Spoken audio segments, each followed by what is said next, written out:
Hey, what's up, family? How you doing today? It's your man Jay, the letter J, Kevin Johnson here today. The Inspiration Station Company.com. That's where you can find me at as my home site, my home page. Find me on Facebook, Instagram, and just about any other place you could think of. YouTube, Tumblr, LinkedIn. I'm all over the place. Today, I want to just kind of talk about the 4 C's of contentment. The 4 C's of contentment. And today, what kind of got me going on this trajectory is I've been reading the book, The Hacking of an American Mind, The Science of Corporate Takeover of Our Bodies and Brains. And it's written by a Dr. Robert Lustig, who is a pediatric endocrinologist. And he's just gotten me on a whole bunch of trails of thought. One being that he explains in the book the difference between pleasure seeking and contentment or happiness, and how the mechanisms that drives us to seek out pleasure and also to be content, how the mechanism for pleasure has been weaponized and used against us. Yes, it's been weaponized and used against us, in that we spend a lot of our time seeking pleasure. If you haven't noticed, in society today, in our culture today, pleasure seeking is very much sought after, and it's astronomical. It seems like a lot of people spend a lot of time trying to just keep fulfilling some pleasure, the pleasure reward button. Keep pushing that button, trying to fulfill that sensation to a lot of times to our demise. And I just want to talk about 4 C's that Dr. Robert Lustig talks about in the book, that when you make it intentional, when you make it a purpose, when you make it a high priority in your life to seek after and look at, and chase after and pursue these 4 C's, that this is the path backed up by neuroscience. This is the path to contentment and to satisfaction. Contentment being somebody who is a state of being satisfied. It's like a state in which you eat a good meal. Have you ever had a good meal where you don't overeat and you don't undereat, but it's just right? And he talks about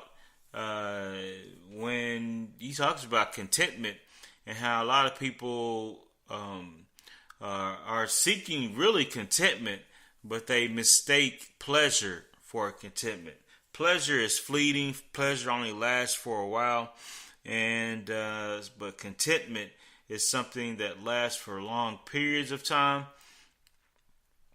And it is so set. It's a state in which you can truly be free and be untethered from a lot of the goings on in the world, as far as negativity, as far as evil, as far as just being entrapped by a lot of propaganda and current events and trends, and the atmosphere of confusion. And when you're content, you get free from a lot of junk. Let's put it that way. And when you're free from a lot of junk, you're free to be self-empowered, to live a self-empowered, self-actualized life with relationship to your Heavenly Father through His Son Jesus Christ. So when you find true contentment, when you find that true place of satisfaction, no matter where you find yourself in life, I think Paul talks about that wherever he found himself in life, he learned how to be just satisfied with it. Not that you're to be complacent, not that you're to be lazy, or you're just to be comfortable with mediocrity in your life, but wherever you find yourself, just have a heart and mind of thankfulness and gratitude, and you're satisfied, yet you know that God has destined you for greatness and excellence. So we always have to have it at the forefront of our minds, at the forefront of our being, to be always sharpening and becoming better, growing and maturing to perfection at higher levels.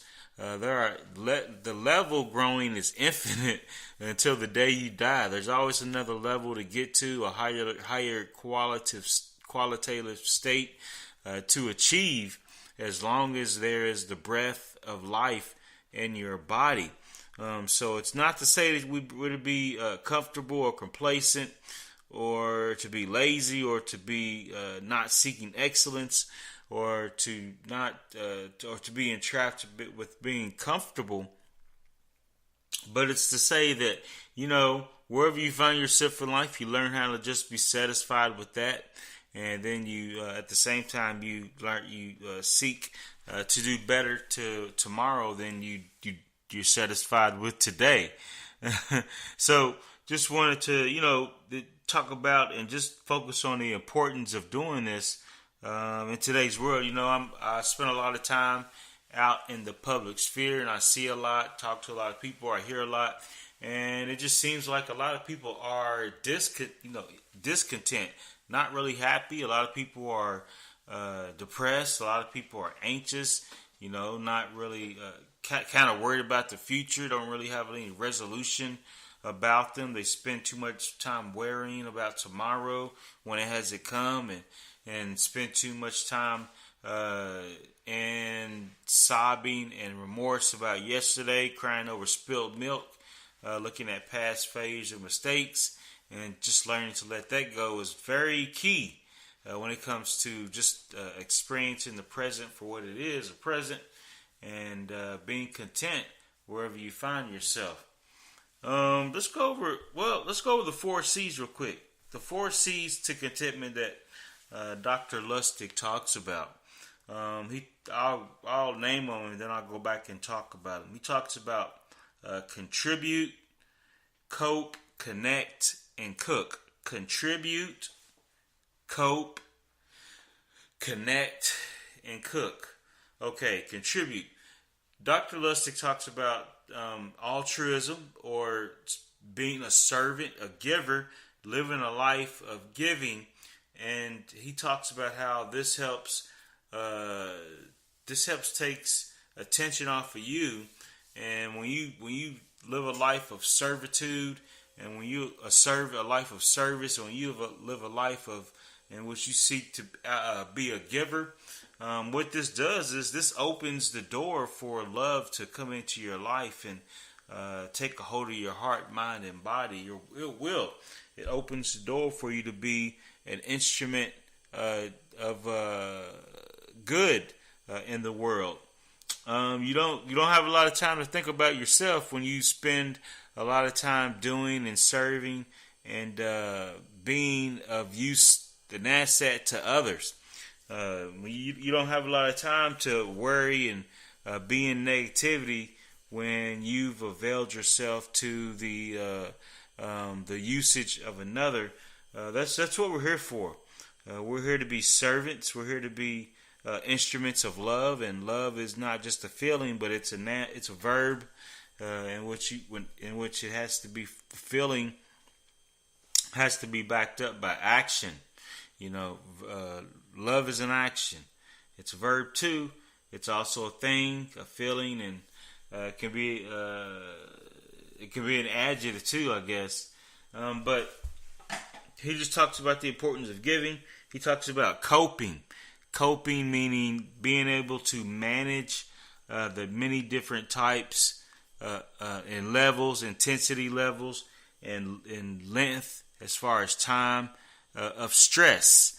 Life in and of itself is stress. You're going to have different types of stressors in life, and you're going to come up against a whole bunch of a buffet of things that's going to challenge you, that's going to require some energy usage, that's going to require you to work. It's going to require you to put in some effort, and that's stressful. So not all stress is bad. Some stress, there's much stress that is good. Stress helps you grow. Stress helps you stay sharp. Stress helps you formulate and to the next level. It helps you in the maturation process to perfection. That's what perfection is. It's maturity. It means you go from being good to mature to excellent. So stress isn't always bad, but he talks about coping, and one of the ways in which, a few ways that he mentions, he talks about sleep and how that's important when it comes to learning how to cope with the stresses of life. He talks about being mindful. He talks about mindfulness and just learning how to live in the present, letting go of yesterday and not worrying about tomorrow. He talks about the importance of exercise and how it's important that we move our bodies. Our bodies are designed to move, lift, run, swim. Our bodies are designed for movement, not just to be sitting still a lot. He talks about some other things too, as far as being proactive when it comes to learning how to cope with the many different stressors and the many different levels and lengths of stress in life. And when you learn how to do that, you're on a path to contentment. The third C is connect. It's very important that we connect to other people. We are designed to connect. We are relational beings, and it's just important that we take our relationships, our networking, and our connection to others very serious, and that it's important that you use your connections as a means to become the best version of you that you can. And you use your connections to be an asset to others, and also when in time of need, support. You use your connections for support. But he just talks about the importance of connecting and not just having a bunch of superficial connections, but taking the time to cultivate and hone and make the bonds to strengthen our connections, make those connections secure and tight, make them intimate, make them strong, So, just looking at your family, your acquaintances, and your friends, it's very important that we connect.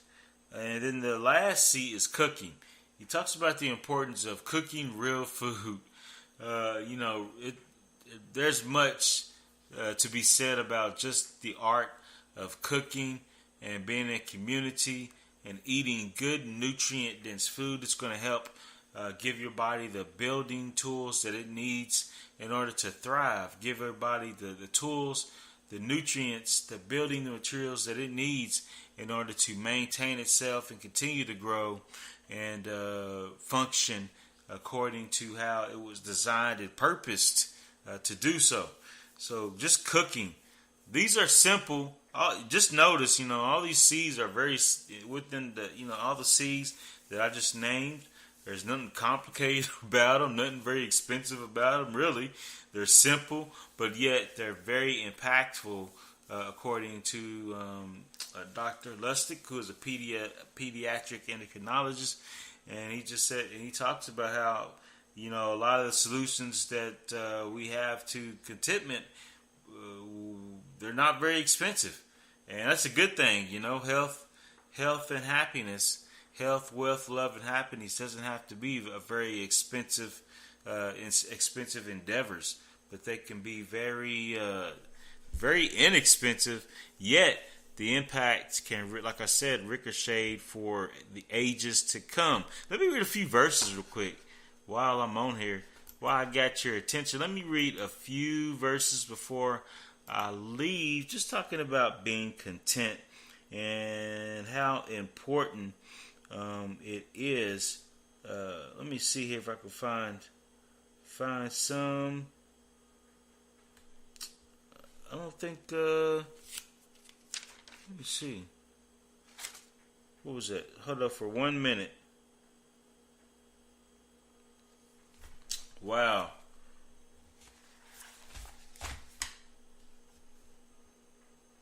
Oh, 1 Timothy 6 and 6. I'm so sorry. 1 Timothy 6 and 6. Let me get that real quick. But God, let's see. Let me go back up to 5 real quick. Perverse disputings of men of corrupt minds and destitute of the truth, supposing that gain is godliness. From such withdraw thyself. But godliness with contentment is great gain. So it's great gain that you pursue contentment, meaning you pursue being satisfied in holiness, being satisfied, living a good life that is separated and acceptable in the sight of God. Yeah. So I want to just let me see here. Let me see here. Oh, yeah. Philippians 4.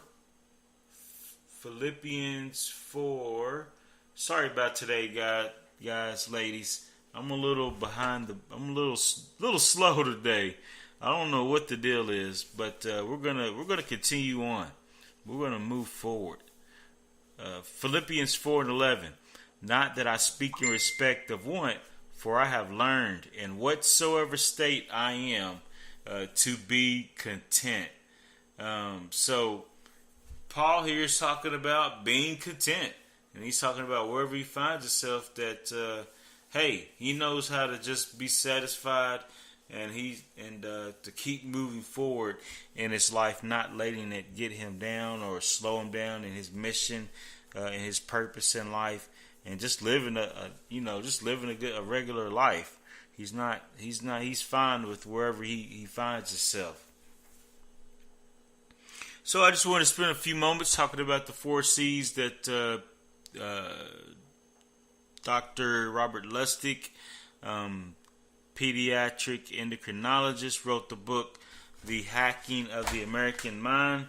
The science of the corporate takeover of our bodies and brains, and why it's important that we pursue and cultivate and hone the state of being content in today's world. Because if you don't, you are subject to the whims and the movings and the flow of the overarching culture, Western society in general. And if you take a real decent look at things, you just don't want to go with the flow of regular society. You just don't want to kind of just blank out and just do what the herd is doing what everybody else is doing, because you'll find yourself in some messed up places with a lot of headaches real fast. It don't take long. So being that we're to be good stewards of every aspect of our humanity, do whatever you can by any means necessary.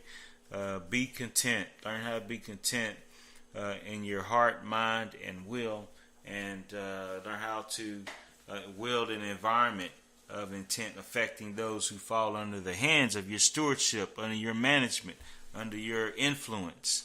So thank you for joining me today. I'm going to sign off. I'm going to get off here. This is the letter J, Kevin Johnson, the InspirationStationCompany.com. Hit like.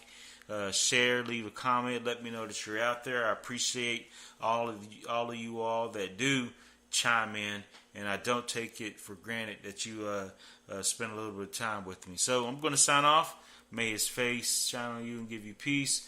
Definitely appreciate you, and blessings.